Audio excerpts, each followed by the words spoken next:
आजच्या व्हिडिओमध्ये आपण एक छानसा उपक्रम घेणार आहोत। हा खेळ मुलांची ऐकण्याची आणि समजून घेण्याची क्षमता वाढवण्यास मदत करेल।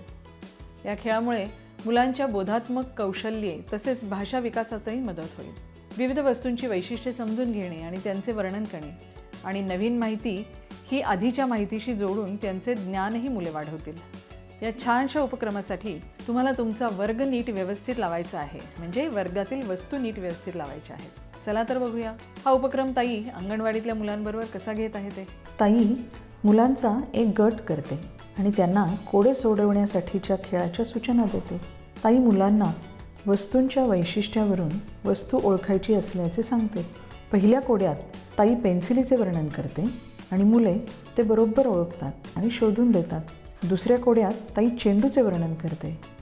मुले चेंडूही ओळखतात आणि नुसता ओळखतच नाहीत तर शोधून आणूनही देतात। आता मात्र ताई ज्या वस्तूचे वर्णन करतात त्यासाठी थोडा विचार करावा लागतो, पण मुले ती वस्तू घड्याळ असल्याचे बरोबर ओळखतात। या उपक्रमातून मुलांचे निरीक्षण आणि स्मरण दर्शवते। मुलांचा सक्रिय सहभाग आणि विचार करून यशस्वीपणे कोडे सोडवणे हे सर्व एक शिकण्यातील आनंददायक अनुभव तयार करतात। याप्रमाणे तुम्ही तुमच्या अंगणवाडीत अशी कोडी विचारा आणि मजा घेत मुलांबरोबर हा उपक्रम घ्या।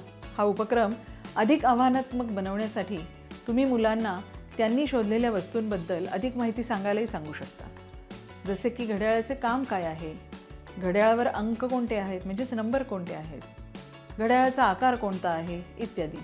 पुन्हा भेटू एका नवीन खेळासह एका नवीन व्हिडिओमध्ये। धन्यवाद।